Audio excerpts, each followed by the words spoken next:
listen for a brand new show. Scooby Doo is here again, away we go.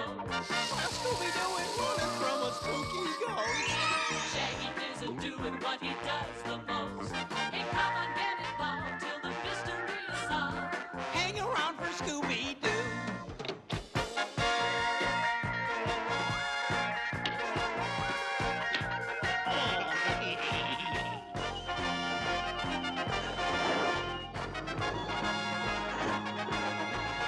Hey, come on, get involved till the mystery is solved.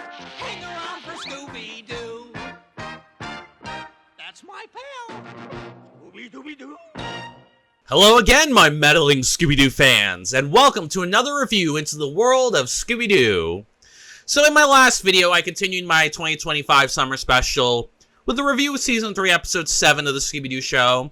I hope you guys enjoyed that. We talked about how great of an episode that was, with a fantastic villain, and a really amazing setting, among other things. But of course, today, I'll be covering Season 3, Episode 8 of the Scooby Doo Show, titled Jeepers, It's the Jaguaro, which was released on October 28th, 1978. The short synopsis of the episode is, while stuck in the Brazilian jungle, the gang learns about the Jaguaro, a saber-toothed tiger-ape hybrid who has been terrorizing the area. So as per usual, I'll be watching Season 3, Episode 8 of the Scooby Doo Show on the Scooby Doo Wario, the complete series box set. This box set has both seasons of Scooby Doo Wario, as well as the third season of the Scooby Doo Show. Like I've mentioned in my previous videos, if you're wondering why the third season of the Scooby Doo Show is on a completely different series' box set, it's because Hanna-Barbera and Warner Bros. Like to falsely advertise the third season of the Scooby Doo Show as a fake third season to Scooby Doo Wario.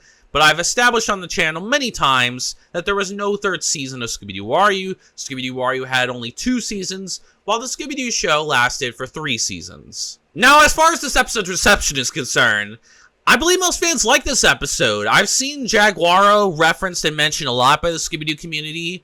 I think this is a well-remembered episode. At least Jaguaro is a pretty well-remembered villain. So I think this is an episode that the Scooby Doo community likes. However, do I agree with the sentiment? Do I think this is a good episode? Or maybe do I consider it terrible or even average? Well, let's find out, shall we? So let's take a look at the episode to see whether I think it is a good or bad episode of the Scooby Doo Show. The episode begins with the gang on a flight to Rio de Janeiro. The plane ends up running low on fuel and must make an emergency landing in the middle of the Brazilian jungle. The pilots, Luis and Jose, inform them that they are in Jaguaro country. The Jaguaro is a legendary creature with the body of an ape and the head of a saber-toothed tiger. The local natives, who happen to be headhunters, worship him as a god. The gang decide to split up and search the jungle for a boat to get them out of there.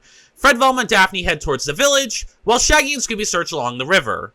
We get a funny scene of Shaggy and Scooby being scared of finding the Jaguaro, so they decide to flip a coin to see who goes first. Scooby ends up losing and ends up being the one to lead the way. But we also get a heartwarming scene where Scooby gets a little, frightened and panicked being in the lead.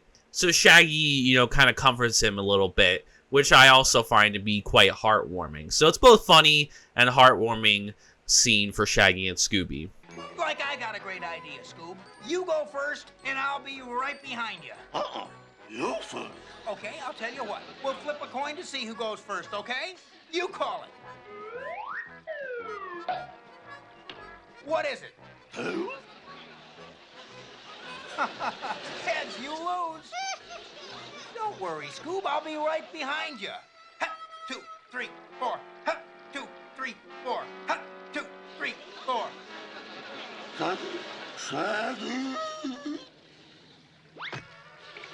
Cool it, Scoob. I was still behind you, wasn't I? While searching the river, Shaggy and Scooby stumble upon the Jaguaro, who has come to life and appears to want to eat them. They manage to escape him by crossing the river. Meanwhile, Fred, Velma, and Daphne are searching for a village where they find a man named Barney who is driving a motorboat. He informs them that he's making a film about the natives and says that their plane landing angered the Jaguaro idol and brought it to life. They reunite with Shaggy and Scooby and head back to the plane. They discover the plane has been attacked by the Jaguaro and the pilots are missing. Fred, Velma, and Daphne follow a set of tracks back into the jungle, while Shaggy and Scooby decide to stay at the plane. Shaggy and Scooby are then chased and captured by the natives. Fred, Velma, and Daphne find a hut by the river and decide to search it. It turns out to be an old-fashioned sluice from mining. They meet up with Barney along with Luis and board his boat.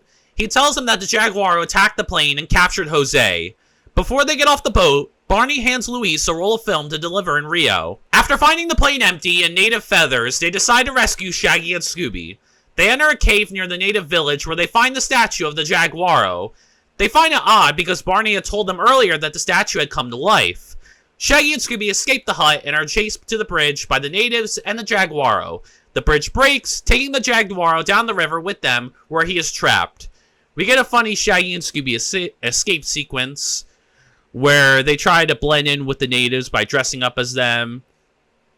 And it's pretty funny, and a pretty clever way for them to escape, and it's definitely the funniest scene of the episode. Like, you better do something fast, Scoob, or we're goners.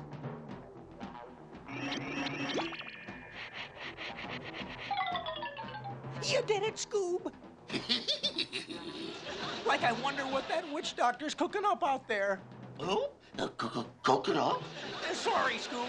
I didn't mean cooking. I meant like what's going on? Oh.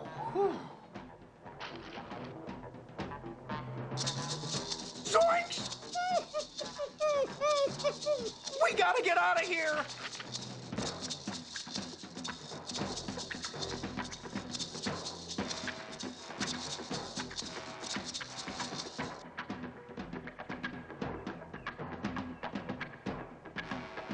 Shamba!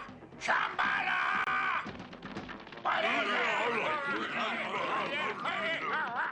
Zoinks! Like we gotta head for the bridge!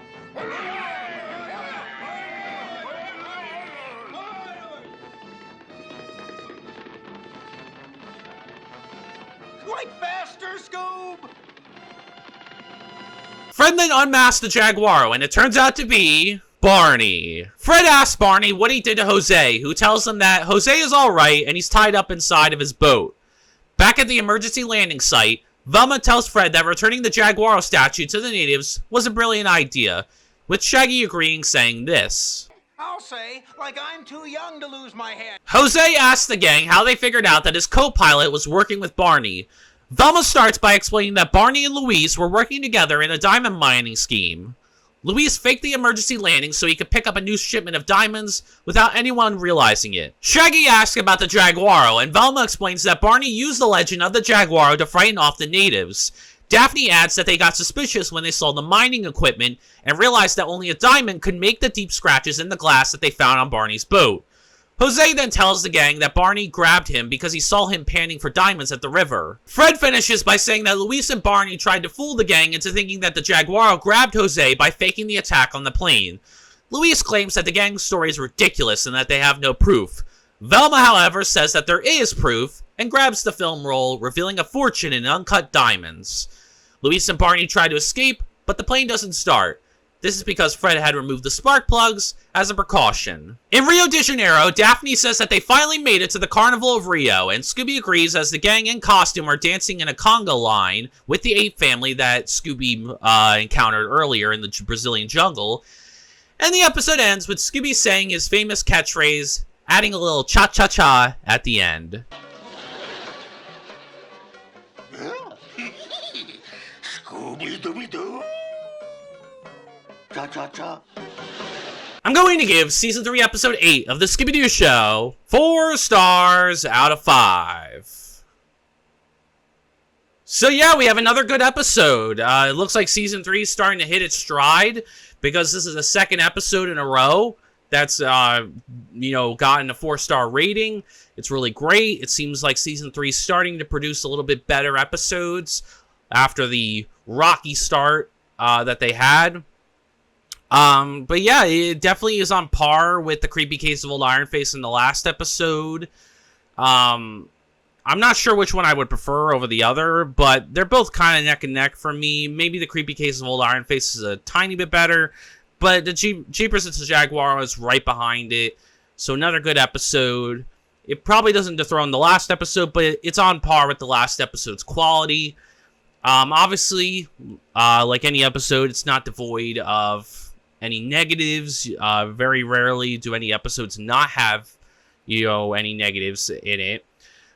So yeah, there was some, tiny amount of negatives that I had with the episode, but overall it was a positive experience. I had a really good time with the episode. So before I get into my positives for the episode and what makes this episode great, I'll first get into the negatives of the episode and what holds this episode back from being a 5-star episode. So starting with the negatives, my first one is I think Daphne and Velma were both weak in this episode. Daphne had nothing going for her once again. This is the 8th episode in a row in season 3. It seems like she can't catch a break in season 3. She might have better luck with the next episode, from what I remember. So we'll see if anything changes in the next episode. But as far as this episode is concerned, nothing's changed. Still stinks. Doesn't really do much. She doesn't find really any clues. She's not really a leader like Fred. She's not really piecing together the clues to help solve the mystery like Velma. And she's not really funny and cowardly like Shaggy and Scooby. There's no other distinguishing traits that she has throughout the episode. So this was another dud for Daphne in this episode. Velma, I just felt like she didn't really fulfill her basic role of helping to piece together the clues to help solve the mystery. It kind of felt more like a collective effort, helping piece together the clues to help solve the mystery. I don't feel like Velma had that, fulfilled that basic role on her own. And I don't think she was really much of a leader in the episode. So, yeah, the female members of the gang, unfortunately, weren't the strongest in this episode. It's a shame, but yeah, they didn't really do it for me in this episode. Hopefully, the next episode will improve upon it, or sometime in season 3, but we'll see. Outside of costume, I found Luis to be very uninteresting. So, despite being the co-pilot and one of the suspects of the episode, he probably is the least interesting and developed out of all the suspects. Jose has a lot more to do. Barney has a lot more to do. Luis doesn't really do a whole lot. He doesn't really stand out much. And to be honest, it kind of felt last minute when they revealed him to be a secondary villain. There really wasn't much indication that he was working with Barney. You could argue like he did look suspicious when Barney gave him the film role, which later turned out to be the diamonds, but we didn't know that at the time. We just thought, okay, he just wants his film, taken back to Rio de Janeiro since they're on their way there. But yeah, I felt like Luis was such a last-minute addition. I felt like he was so out of left field as a villain, and he wasn't even the one in the costume. He was just a secondary villain that helped work with Barney, which is cool and all, but he didn't really have much going for him. He didn't establish the backstory of the Jaguaro. He didn't really do anything to stand out in any particular way. He felt like a last-minute addition. Honestly, I think Barney would have been well-suited on his own. I guess they figured maybe Barney needed help because maybe they felt like it would be a little unrealistic to have Barney do all this diamond mining on his own. But it's not like they haven't stopped themselves from having unrealistic, villain plots where the villains would definitely need more help and hired hands in previous episodes. So, yeah, to me, like, Luis just is a very uninteresting character. He just felt shoehorned in at the last minute as a villain. And he was the least developed of the suspects. He just didn't really have much going for him. And my final negative is I found the setting of the episode to be very underwhelming and disappointing. So, the main setting of the episode takes place in the Brazilian jungle. Some unnamed Brazilian jungle outside of Rio de Janeiro in Brazil. So, I get it fits the villain. But to be honest, when they showed that last shot of Rio de Janeiro and they kept mentioning Rio de Janeiro, I kept thinking to myself, how much better would this episode be if it actually took place in Rio de Janeiro? I feel like Rio de Janeiro would have been a really fantastic setting for an episode. It's really beautiful looking, the shot they have at the end. It's such a nice city. Like, it's really, like, a great spot. That hasn't been explored in a Scooby Doo episode before at this point. So it would have been really awesome to see the gang in one of Brazil's most famous areas. and solving a mystery there. And I think it was a shame that they kind of went the more simplistic route and took the Brazilian jungle. Like, yeah, it fits the villain, but honestly, I would have rather had Rio de Janeiro as a setting. I feel like that was a completely missed opportunity to not have the city of Rio de Janeiro as the main setting for an episode, because it's a very beautiful city, a city that hasn't been the main setting of a Scooby-Doo episode yet. So this would have been the perfect, episode had they actually gone with that, because it would have been something unique and fresh. It could have been cool to explore Rio de Janeiro and its different areas, seeing the gang solve a mystery in that setting, but instead they chose the simplistic route and went with some unnamed Brazilian jungle. Not really that amazing of a setting. Very disappointing. I get it fits the villain, but I think it would have been a lot better had they just chosen Rio de Janeiro as a setting. I think that was a completely missed opportunity on Hanna-Barbera's part to not choose that setting rather than the blander, more simplistic setting of just an unnamed Brazilian jungle. That's all I got for negatives for the episode, so I think it's about time to get on to the positives of the episode and what makes this episode good for me. So starting with the positives, my first one is I think Fred was a good leader in this episode. I think Fred fulfilled his basic role as a leader. He told everyone where they needed to go, what to do next. He helped find one of the clues of the episode, which was the mining equipment. And I love that scene where Fred, Daphne, Velma, and Luis get back to the plane. They see Shaggy and Scooby are missing. They notice the clue that they've been taken by the natives. Luis wants to take off. Fred shuts down any possibility of leaving his best friend behind and says, no, we're going to search for them. We're going to save our pals. And to be quite honest, that was a great moment for Fred. I mean, they all said it, but Fred really made it clear, like, no, we're not leaving without our best friends. They're taken by these natives. We're not leaving without them. Hell no. And he doesn't care that Luis says, if you're not back in an hour, I'm going to take off without you. He doesn't care. He's going to go save his best friend, and that's what I would expect Fred to be, as well as Daphne and Velma. And Daphne and Velma follow their lead, because naturally it's their friends too. And they want to see them, okay and survive. And honestly, like, that was such a great moment for Fred to be like, no, we're going to save our friends. We're not going with you and leaving our best friends, as well as Jose, who they still hadn't found yet, and don't know where the hell he is.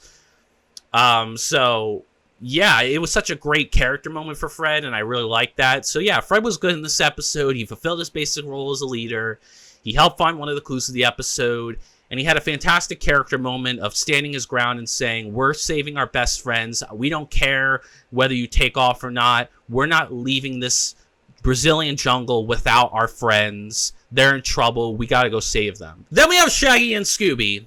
Shaggy and Scooby were their usual funny, cowardly selves. I had a fun enough time with them. They had some good humorous moments. They had a couple cowardly moments.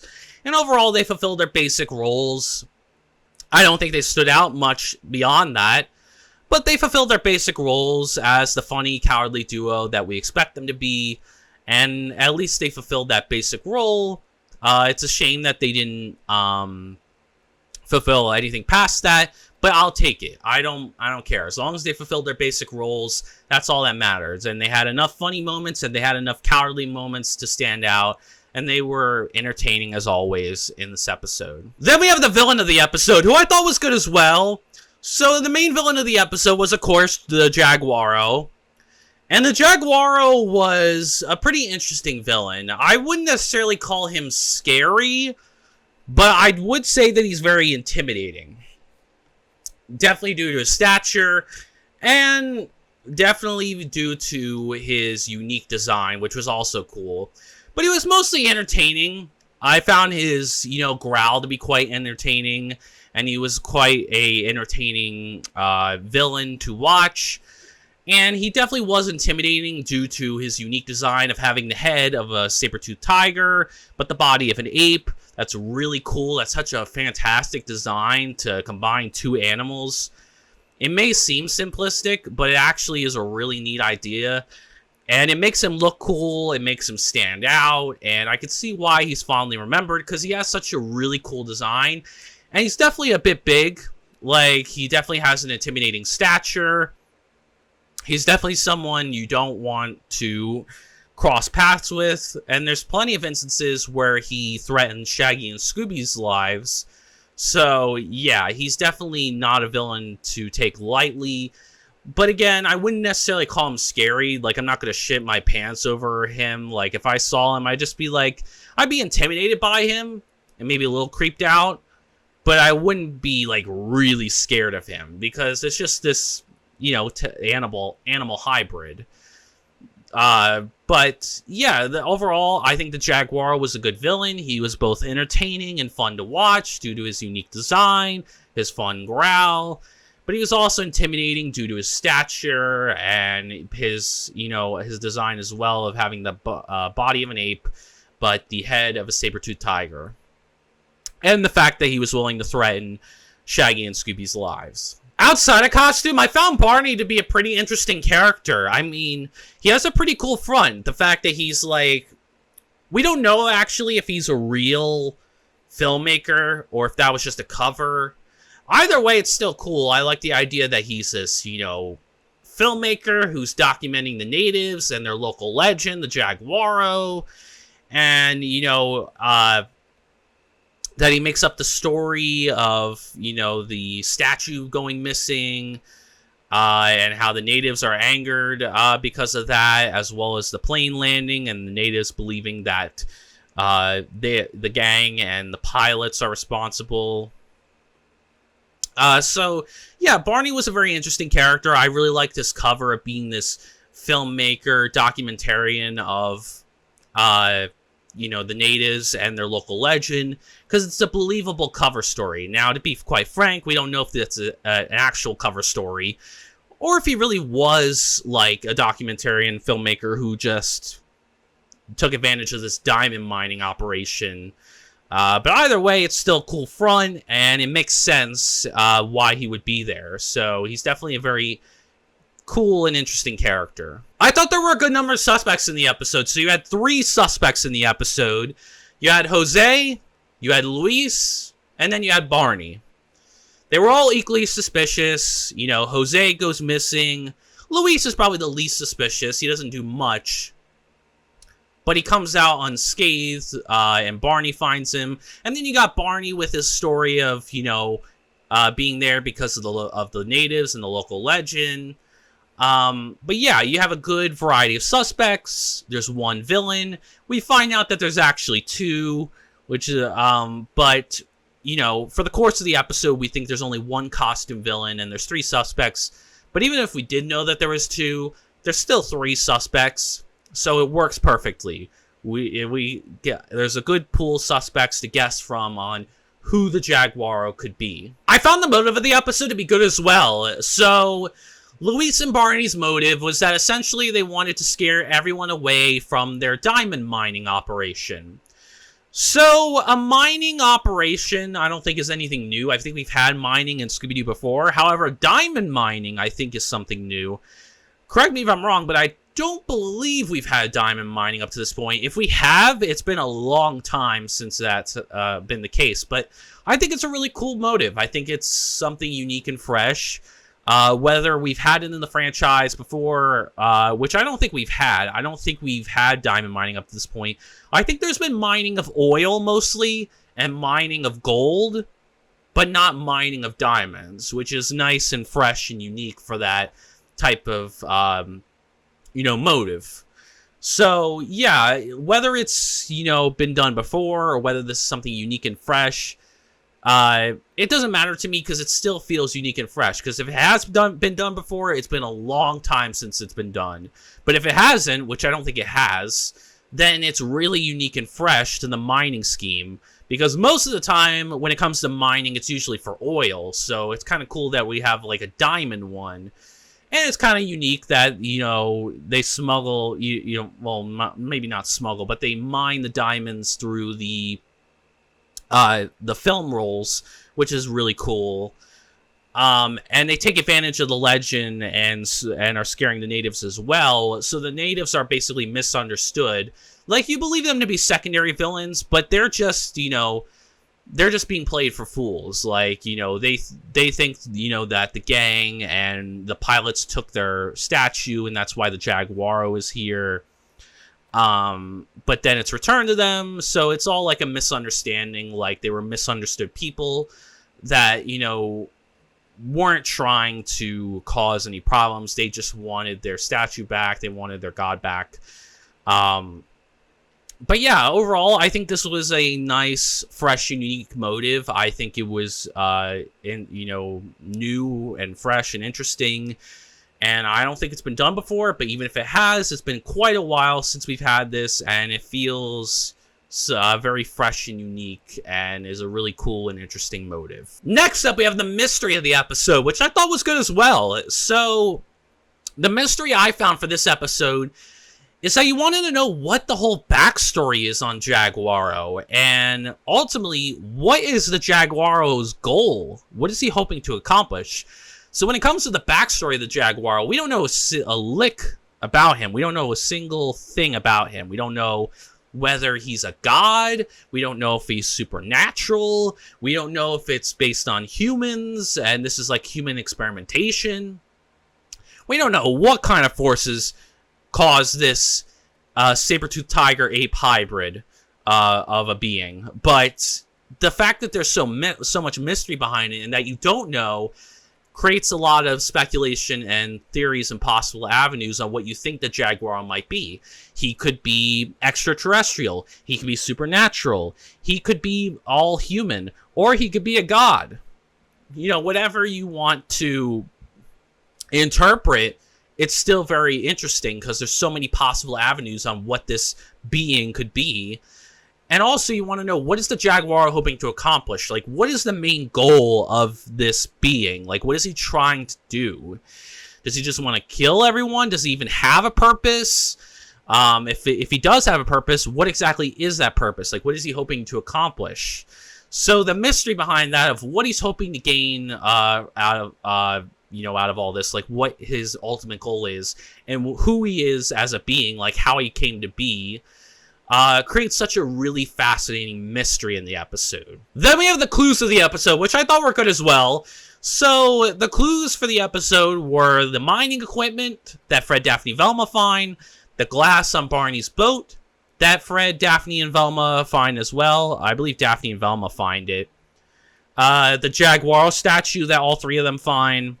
And then the roll of film with the diamonds in it that they, find at the end after both of the villains are caught. So, yeah, these all help point towards a motive for the episode, be a reasonable motive. But it also points towards the suspect, particularly Barney, because once you see the statue of the Jaguaro, and once you see the glass on Barney's boat, you can clearly tell that Barney isn't being completely truthful, and that all eyes are pointing towards him as the primary suspect. And it does end up being him, but he ends up having a secondary cohort with him as well. So the clues do a good job. They help narrow down the list of suspects and focus on Barney, who's the prime suspect. And they kind of help point towards the diamond mining, operation as a possible motive. Now, it doesn't explicitly say diamonds until the end, but you can interpret diamonds if you're paying attention enough to the clues. And my final positive is I found the atmosphere of the episode to be good as well. So, I did feel tension and suspense from the villain of the episode. I did not feel creepiness or eeriness because the main setting of the episode, as well as the fact that it takes place in daytime, it's very bright and vibrant. It's in a Brazilian jungle. Not really the creepiest of Scooby Doo settings. And the villain doesn't really have any scare factor to him. He is intimidating, but he's not particularly creepy or eerie. But the villain does provide tension and suspense. I do fear for Shaggy and Scooby's safety, because the Jaguaro, goes after them plenty of times. But also, when you see the attack on the plane, you see Jose missing, and you don't know what happened to Jose. And thank God the gang ended up finding him, because honestly, I think Jose would have been fucking killed by Barney, because there was no way they were going to keep him alive. Like, he was going to be dead if the gang didn't catch this scheme, and the gang just decided to, leave with Luis right then and there. Jose and maybe even Shaggy and Scooby both would have died. So yeah, that was definitely provided a lot of tension and suspense, and I was on the edge of my seat because I didn't know what the Jaguaro was going to do next. I didn't know what his intentions were, so I didn't know whether he was a deadly creature that would kill anything and everything, or if he had possible motive to him. I don't know what to expect from him. But I also am wondering what the hell happened to Jose. He's completely gone. We don't know where the hell he is. They try to leave without him, but the gang are not good. The gang don't do that. I feel like even if Shaggy and Scooby were back on the plane, I don't think the gang would have left with Jose without Jose. They wouldn't have left with Luis without Jose. Essentially, I don't think that would have happened. I think the gang are too good of the Samaritans to leave someone behind. If they have any chance of helping someone, they will. And so, yeah. Overall, I think the atmosphere was good. I think there was a lot of tension and suspense from the villain. Not particularly creepy or eerie. It was very bright and vibrant in the episode. And the setting was pretty bright and vibrant. Pretty stock standard jungle setting. And the villain wasn't really scary, but he was definitely intimidating and did intimidating things, and you didn't know whether he would cross the line of trying to kill Shaggy and Scooby. He definitely would have with Jose. Jose would have been fucking killed. There's no way Barney would have let him live, and that's crazy. But yeah, that definitely ups the atmosphere a little bit, because you're wondering what the hell happened to Jose. What is the Jaguar trying to do with Shaggy and Scooby? Is he going to kill them? Is he going to capture them? Is he going to do something did he capture Jose? Did he kill him? What is going on? So yeah, a lot of tension and suspense in the atmosphere, and the atmosphere was overall good in my book. Overall, guys, I would personally recommend this episode to fans and newcomers to the show. It's a really good episode. It's a great episode that has a fantastic villain with a unique and interesting design and an unknown backstory. I could see why he's well beloved. I could see why he's fondly remembered, because he's quite literally a very interesting villain. He doesn't have much backstory to him. He has a really cool design of having the head of a saber-toothed tiger and the body of an ape. He's really tall and intimidating. It seems like he's willing to cross the line on possibly killing Jose and Shaggy and Scooby. Just a really good episode, really capped off by a good villain. This villain really helped elevate this episode, among many other things. Anyways, I hope you guys enjoyed the review. Please give it a like if you did. Comment down below your thoughts on the episode. Do you like this episode? Do you agree with me? Do you think this is a really good episode? Do you think it's even better than I'm making it out to be? Are there more positives that you see? Do you hate this episode? I'd be interested in that as well. Do you not like this episode? Do you think there's more problems with it that you see that I don't see?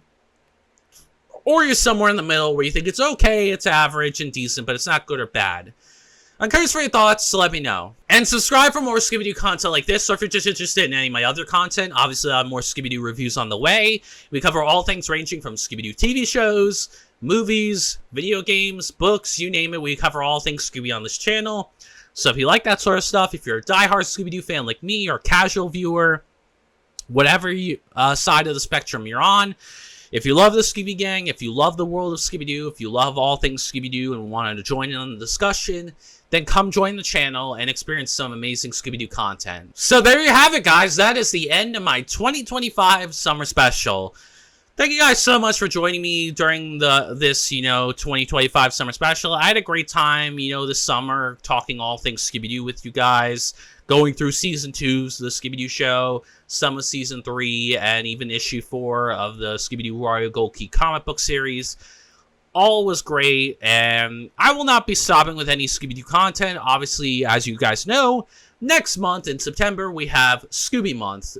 So we're going to kickstart my 2025 Scooby Month in my next video with a review of Season 3, Episode 9 of the Scooby Doo Show, titled Make a Beeline Away from That Feline. I'm actually really excited about this episode, because you have the cat creature, a pretty well-remembered villain as well in the Scooby-Doo community. This episode is very, I have fond memories of it. I know this is a Daphne family member episode, so maybe we'll finally have a good Daphne episode for her. That'll definitely be interesting. But yeah, I'm really excited. I have fond memories of this episode. I think this was a fun and enjoyable episode, so we'll see if it lives up to my expectations. We've already had 2 good episodes back to back, so I'm hoping we can continue the streak and have another great episode. But yeah, we'll see what happens. So if you want to know my thoughts on Season 3, Episode 9 of the Scooby Doo Show, make a beeline away from that feline, then come join me next time. Anyways, thank you guys so much for watching this video, and as always, peace out. We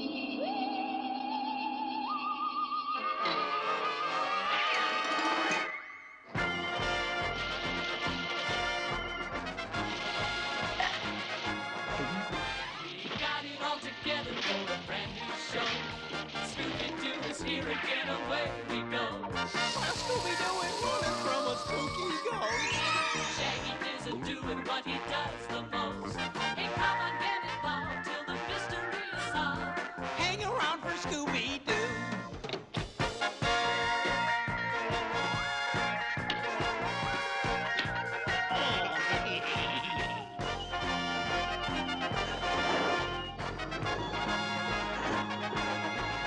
Hey, come on, get involved till the mystery is solved. Hang around for Scooby Doo. That's my pal. Scooby Dooby Doo.